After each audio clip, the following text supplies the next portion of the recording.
Uno de los temas más difíciles de manejar en la industria de la construcción es el recurso humano, la mano de obra le podemos llamar también, los empleados o trabajadores, obreros en el caso que sean dedicados a la parte de campo, de ejecución misma de la obra. Por eso es tan importante conocer el código de trabajo dentro de la legislación laboral que existe en nuestro país. Y en esta presentación se han seleccionado algunos artículos que impactan directamente al costo de la mano de obra y en algunas ocasiones a los problemas típicos del manejo de personal. En primer lugar, algunas disposiciones que definen conceptos. Por ejemplo, el artículo 5 dice, son contratistas y por consiguiente patronos los que ejecutan por contrato o cuasi contrato de agencia oficiosa trabajos para otros con capitales propios o con adelantos que haga el dueño de la obra o un tercero. Veamos con detenimiento esto. Aquí hay terminología de orden jurídico y terminología a veces ya bastante anacrónica porque este es un documento bastante viejo. Sin embargo, conviene que entendamos esta terminología porque pues tenemos que enfrentarnos a los problemas del manejo de personal. Primer concepto, patrono. El concepto patrono en los términos del Código de Trabajo es la persona que va a hacer el pago a los trabajadores. Y observe cómo la palabra contratista se está vinculando directamente al concepto patrono. Sin embargo, también aparece el concepto de contrato o de cuasi contrato, cuando es un convenio no formalizado, pero que se asume que hay un acuerdo entre un contratista y un propietario. Y aquí habla de que ha sido encomendado trabajo para otros, es decir, para un propietario que tiene su capital propio, que es el que pone el dinero, el que da los adelantos o anticipos, y en ese sentido aparece entonces el concepto del dueño de la obra. Nosotros no vamos a hablar de dueño, sino de propietario, que este propietario contrata a un contratista o este contratista puede inclusive delegar en un subcontratista y entonces diremos que son subcontratistas las personas, pueden ser personas naturales o jurídicas, que con trabajadores contratados por ellos realizan trabajos requeridos por un contratista, es decir, que un contratista puede tener el derecho a segregar una parte del trabajo y llamar a otra empresa o una persona natural también y le delega esa parte. Pongamos un caso muy frecuente en la construcción, la instalación de ventanas. Un contratista puede perfectamente hacer él mismo la instalación de las ventanas, pues comprando el aluminio, el vidrio o el PVC o lo que sea, pero a veces es más barato y más conveniente contratar a una empresa especializada. Eso es un subcontratista. Pero ojo, aquí viene lo importante de este tema. El contratista y el subcontratista responden solidariamente por las obligaciones resultantes de la prestación de los servicios de los trabajadores de este, empleados en los trabajos requeridos por el contratista. En otras palabras, esta solidaridad significa que el cumplimiento de las leyes laborales son válidas para el contratista y para el subcontratista de manera conjunta. Muchas veces en la construcción creemos que si subcontratamos un proceso, supongamos un proceso de albañilería, lo subcontratamos a un grupo de obreros, creemos que con eso estamos quitándonos la responsabilidad de legislación laboral. No, y vamos a ver más adelante que ese tipo de arreglos no son subcontratos, sino que son trabajos pagados por un salario que se llama a destajo. Entonces es bien importante que si vamos a dedicarnos al negocio de la construcción, sepamos que el subcontratar no necesariamente nos releva de los problemas que la misma legislación laboral nos impone. De ahí que cuando hagamos una subcontratación lo mejor es firmar un contrato bien claro para poder deslindar responsabilidad. Y eso nos lleva al concepto de contrato. Y el Código de Trabajo establecerá dos tipos de contrato: el contrato individual y el contrato colectivo. Individual cuando es para una persona y colectivo cuando es con un sindicato. Entonces dice el artículo 20, se presume la existencia del contrato individual de trabajo por el hecho de que una persona preste su servicio a otra por más de 2 días consecutivos. Probada la subordinación, también se presume el contrato, aunque fueren por menor tiempo los servicios prestados. En construcción suele suceder que no firmamos contrato individual, sino que pues llamamos al obrero. Por ejemplo, un constructor llama a un maestro de obra de confianza y este a su vez llama a sus obreros de confianza. Por el hecho de darse esa forma de contratación, no nos exime como patronos de la existencia del contrato individual por el solo hecho de que el obrero esté 2 días consecutivos en la obra. No se vale decir, es que yo no firmé ningún contrato con esta persona, por tanto, qué sé yo, no le pago la indemnización, por ejemplo. No, en cualquier tribunal de lo laboral le van a decir, si estuvo 2 días consecutivos, está aprobado el contrato. Luego vienen algunas disposiciones que tienen que ver con la interrupción de labores. En la construcción es muy frecuente tener problemas de fuerza mayor o tener problemas de atraso del flujo de materiales, etc. Entonces dice el código, hay interrupción de labores cuando por caso fortuito o fuerza mayor, caso fortuito es así un evento al azar, un terremoto, una inundación, etc. Como falta de materia prima, fuerza motriz u otros semejantes, los servicios dejan de prestarse por un plazo que no excede 3 días. Esto es lo que se llama un caso fortuito o fuerza mayor.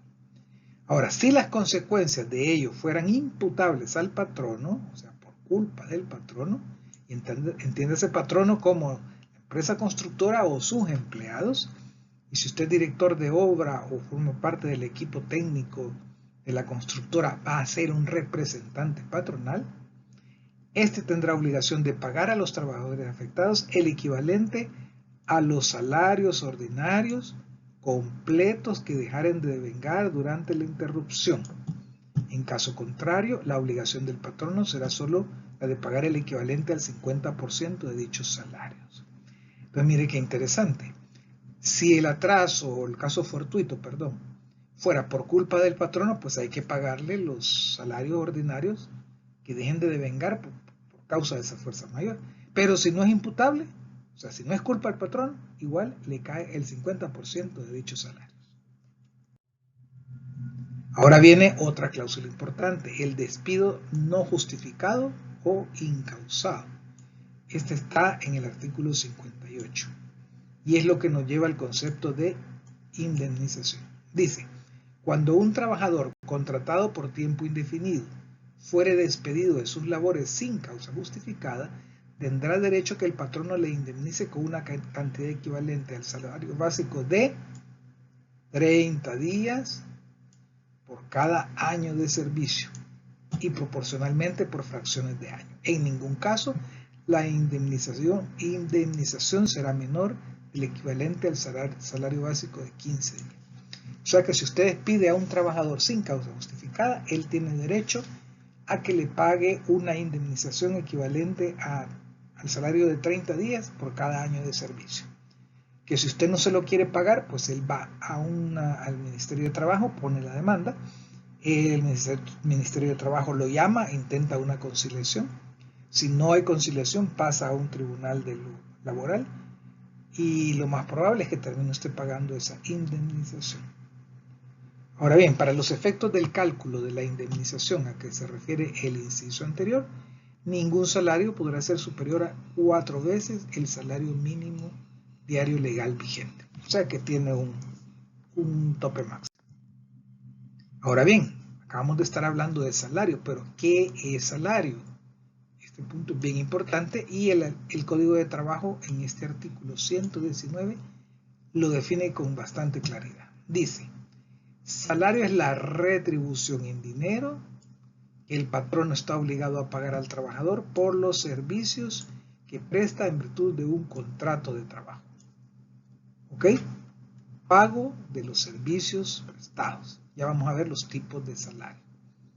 Eso quiere decir que cuando usted sea empleado de una empresa constructora o diseñadora o lo que sea, usted recibirá un salario. Si usted es dueño de una empresa, forma parte de la sociedad anónima que le dio la luz a esta empresa, lo más probable es que pueda recibir salario, pero también utilidades. Entonces es importante distinguir que el salario es la retribución por los servicios prestados a través de un contrato de trabajo, y la utilidad, si es que hay ganancia, porque también la utilidad puede ser pérdida, la utilidad es la retribución al riesgo de la inversión.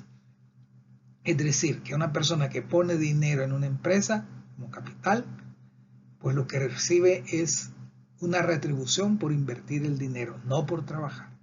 Ahora, si la persona además trabaja dentro de la empresa, tendrá un salario.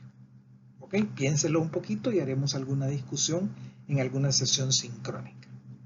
Ahora bien, partiendo de esa definición de salario, hay que tener bien claro qué es lo que considera integrante del salario. Y dice el Código de Trabajo: todo lo que recibe el trabajador en dinero y que implique retribución de servicios, cualquiera que sea la forma o denominación que se adopte, como los sobresueldos, bonificaciones habituales, remuneración del trabajo extraordinario, o sea, las horas extra, remuneración del trabajo en días de descanso semanal o de asueto, participación de utilidades. Pero eso significa que habrán cosas que no son parte del salario. Por ejemplo, vamos a ver ya dentro de un poco que por ahí aparece una prestación que se llama aguinaldo. Si ustedes ven, el aguinaldo no aparece como parte del salario. ¿Por qué? Porque es el regalo de Navidad del empleador al empleado, o sea, del patrono al trabajador. ¿Ok? Tomemos esto muy en cuenta, que nos va a servir después en algunos cálculos de salarios y de costos de mano de obra. Ahora bien, definido lo que es salario, veamos las modalidades que tiene el Código de Trabajo. Las modalidades son las siguientes: por unidad de tiempo, lo voy a leer, por unidad de obra, por sistema mixto, y en la otra diapositiva está a destajo. Ok, por unidad de tiempo, cuando el salario se paga ajustándolo a unidades de tiempo sin consideración especial al resultado del trabajo. Es decir, se paga un salario por día, no importando si el resultado es con un buen rendimiento, con un mal rendimiento, inclusive tampoco dice que esté bien hecho o mal hecho. Ahora, por unidad de obra, cuando solo se toma en cuenta la cantidad y calidad de obra o trabajo realizado, pagándose por piezas producidas o medidas o conjuntos determinados independientemente del tiempo invertido. Esta es una forma muy usual de trabajo en la construcción, donde se pacta con el obrero por unidad o pieza producida o trabajada. Por ejemplo, pegamento de bloque de concreto en pared. Es muy usual que paguemos por pieza pegada. Por cada bloque pegado tengamos un precio, independientemente de cuánto se tarde en hacer la pared. Eso es entonces por unidad de obra. Por sistema mixto es cuando se paga de acuerdo con las unidades producidas o trabajo realizado durante la jornada de trabajo. O sea que es una especie de combinación de los dos anteriores. Luego está por tarea. Bueno, me faltaba, yo mencioné solo a destajo, pero también está por tarea. Y otro que no usamos mucho en construcción, que es por comisión.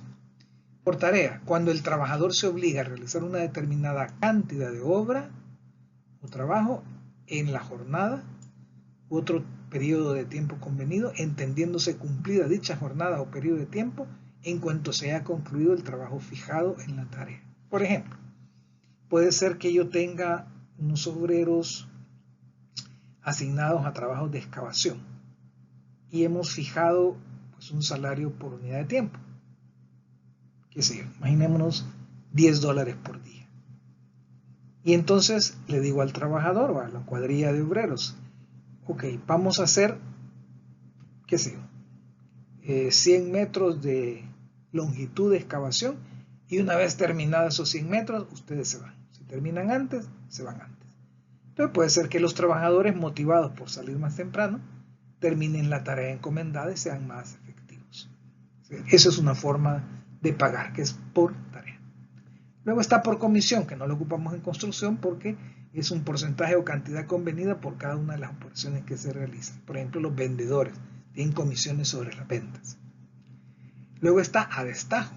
Este sí lo ocupamos en construcción. También se llama por ajuste o precio alzado. Cuando se pacta el salario en forma global, habida cuenta de la obra que ha de realizarse, sin consideración especial al tiempo que se emplee para ejecutarla y sin que las labores se sometan a jornadas u horarios. ¿Cómo es esto? Esto es parecido a un trabajo por obra, solo que en vez de ir pagando por ladrillo, podría ser que pactemos un monto por, qué sé yo, 10 paredes que conforman una vivienda que estamos fabricando para un proyecto de cofinanciamiento bancario. Entonces, se acuerda con la cuadrilla de obreros que por cada, qué sé yo, cada casa, por ejemplo, contiene 10 paredes, pues se va a fijar una cantidad global. Y eso incluye el pegamento de ladrillo, la colocación de acero, el lleno de las celdas, etc. Eso sería un pago a destajo, que no hay que confundir con un subcontrato. Eso es bien importante diferenciarlo. Ahora bien, una cosa es el salario, otra cosa es la forma de pago, pero también está la jornada de trabajo. La jornada de trabajo lo establece el artículo 161 y habla de jornadas diurnas y jornadas nocturnas. Y usted dirá, pero ¿y qué más da trabajar de día que de noche? No, un momento, porque las diurnas se definen entre las 6 de la mañana y las 7 de la noche de un día, y las nocturnas, pues el inverso, desde las 7 de la noche hasta las 6 de la mañana. Bueno, usted está bien que definan eso, pero ¿y qué? Bueno, tiene dos implicaciones. Primero, que la jornada ordinaria de trabajo efectivo diurno se establece en 8 horas diarias y la jornada nocturna en 7. Aquí ya tenemos impacto en el costo de la mano de obra. ¿Por qué? Porque si usted tiene un salario por día, si la jornada es diurna, trabajan 8 horas por ese salario, pero si es nocturna, trabajan menos. Y al trabajar menos, el costo por hora, lógicamente, aumenta. ¿Ok? Ahora bien, para que la jornada de trabajo se considere nocturna, debe de comprender más de 4 horas nocturnas. ¿Qué significa esto? Bueno, que si hay alguna jornada un poco extraña, por decir algo, de las 4 de la tarde, 4, 5, 6, 7, 8, 9, 10, 11, 12, pues ahí habrá una cierta cantidad de horas nocturnas y otra cantidad de horas diurnas. Si tiene más de 4 horas nocturnas, la jornada se considera nocturna y por consiguiente solo debe trabajar 7 horas. Okay. Estos detalles hay que tenerlos claros porque cuando hablemos de la construcción, al ser una tarea peligrosa, estos números disminuyen. Ya vamos a ver cómo. Otra definición importante, esta es la jornada diaria, pero también se establece la jornada semanal. Entonces se define el concepto de semana laboral. Muchos negocios, muchas industrias trabajan por pago semanal, otros por pago quincenal, otros por pago mensual. La construcción se acostumbra a trabajar los pagos, o más bien efectuar los pagos cada 2 semanas. Por lo tanto, la semana laboral es un concepto que nos interesa. Entonces, la semana laboral diurna no excede de 44 horas, ni la nocturna de 39. ¿Ok? Vamos a tener cuidado con estos números porque cuando hablemos de la construcción, por ser tarea peligrosa, estos números también tienden a disminuir. Ok. Y es precisamente lo que establece el artículo 162. Las jornadas máximas en actividades peligrosas o insalubres. Dice, en tareas peligrosas o insalubres, la jornada no excederá de 7 horas diarias ni de 39 horas semanales si fuera diurna, ni de 6 horas diarias y 36 horas semanales si fuera nocturna. Entonces esto es lo que les decía, que una cosa es un trabajo normal y otro es un trabajo en actividades peligrosas. Y estas tareas peligrosas están claramente definidas en los artículos 106 y 108, que no los copio acá, pero si usted lo verifica, ahí aparece la construcción. Otra cosa importante para la aplicación de estos artículos es que la jornada de trabajo que comprenda más de 3,5 horas nocturnas será considerada nocturna. O sea, al igual que en el anterior hablaba de lo que sería una jornada normal, digamos en una tarea normal, pues ahora lo habla para una actividad peligrosa. Okay. Luego vienen algunos recargos importantes. La jornada nocturna, además de que es más corta, ¿se acuerdan ustedes? La jornada nocturna, en el caso de la construcción, se reduciría a 6 horas, porque la jornada normal es de 7 horas. Entonces, aparte de que la jornada nocturna en la construcción son 6 horas, el artículo 168 dice que las labores que se ejecuten en horas nocturnas se pagarán por lo menos con un 25% de recargo sobre el salario establecido para igual trabajo en hora diurna. O sea que la hora nocturna no solamente es más cara porque se reduce la jornada, sino que lleva un recargo del 25%.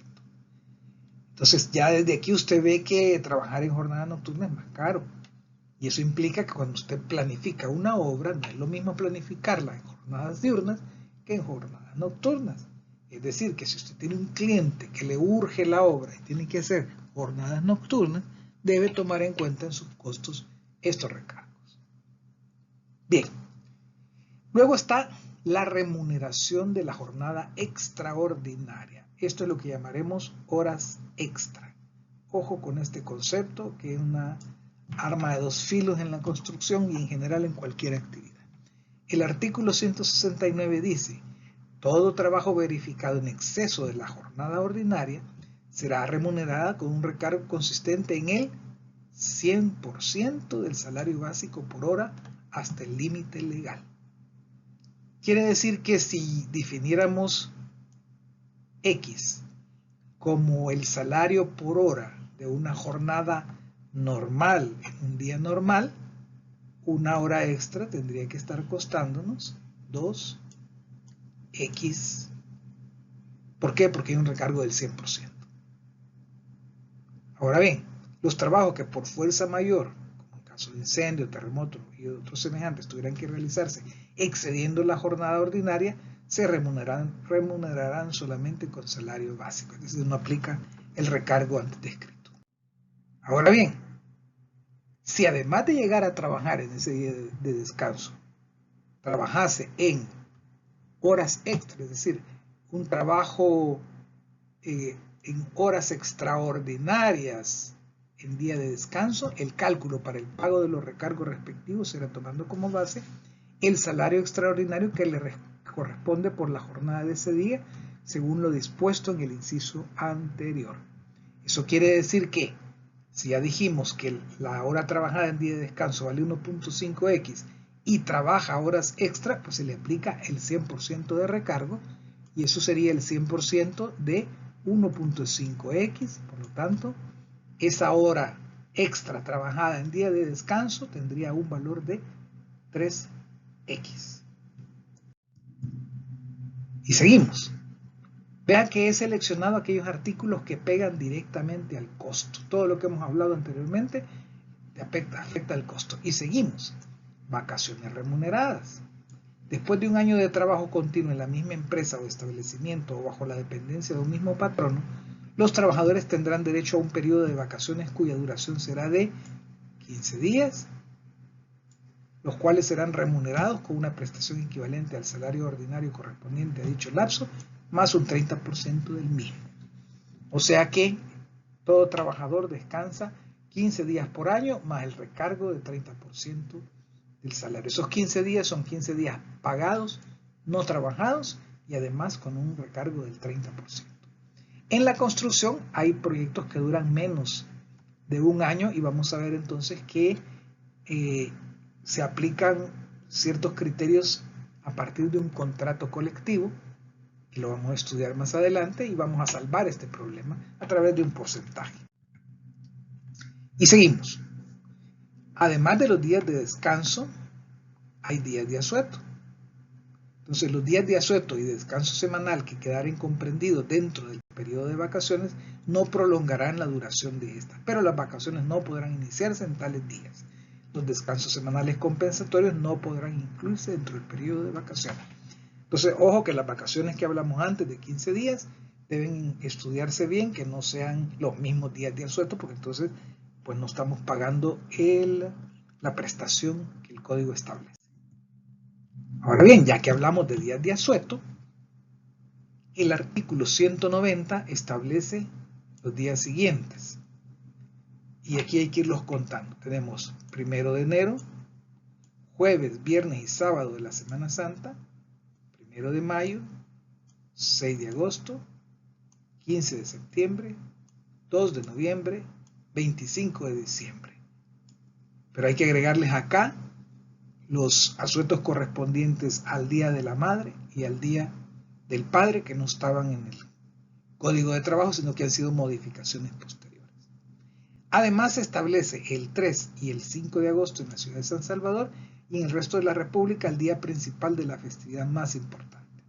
Aquí hay algo medio extraño. Fíjense que el asueto oficial es 3 y 5. No incluye el 4, según esto. Pero cuando veamos para la construcción, en la construcción sí, es 3, 4 y 5. Perdón, 3, 4, 5 y 6. El 6 de agosto es el asueto nacional. San Salvador es el que tiene el 3 y el 5. Y en la construcción pues tomamos 3, 4, 5 y 6.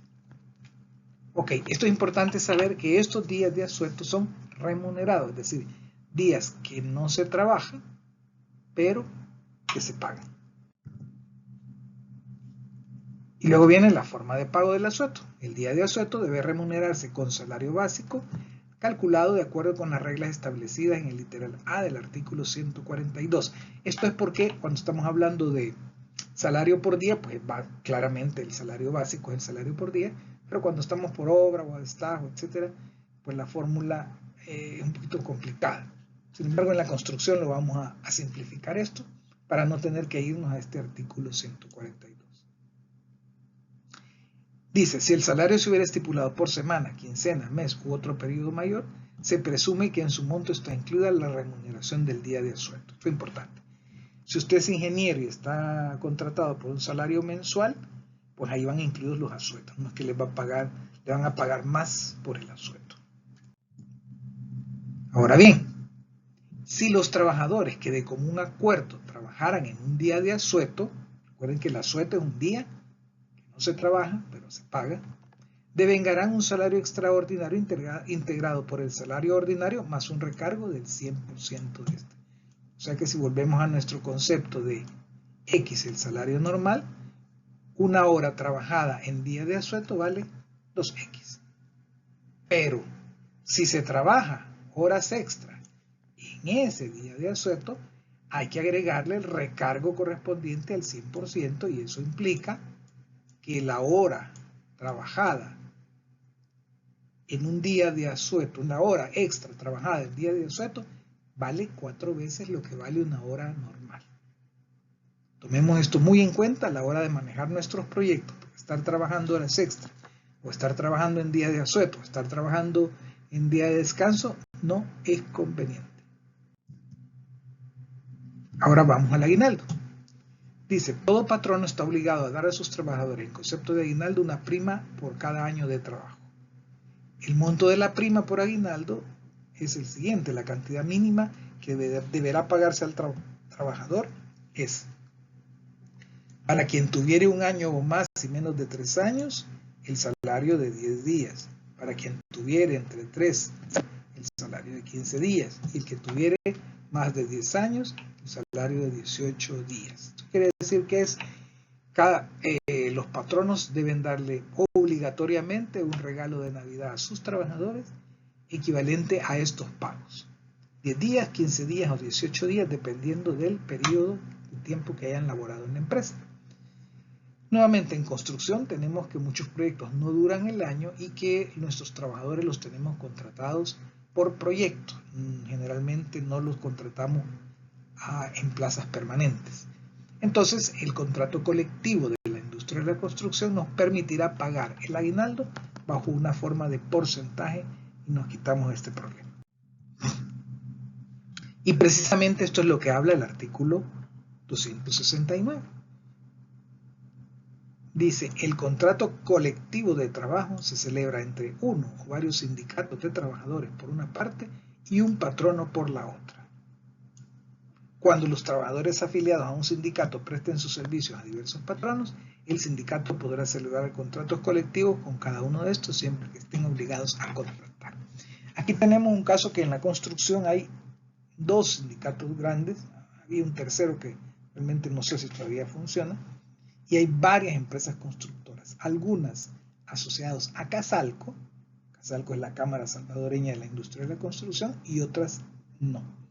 Entonces, el contrato colectivo de trabajo, que nosotros lo llamamos cariñosamente laudo arbitral, se firma entre un sindicato y un patrono, que puede ser una persona natural o una persona jurídica, una sociedad anónima.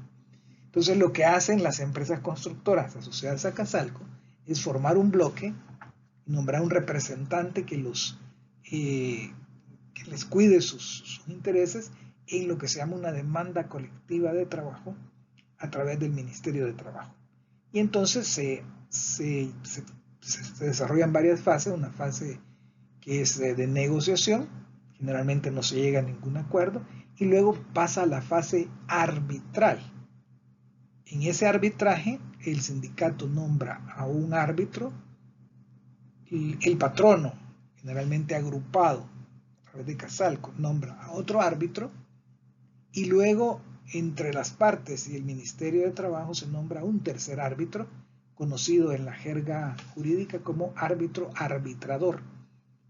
Y el resultado de las discusiones de esos tres árbitros genera un fallo que se le conoce con el nombre de laudo arbitral.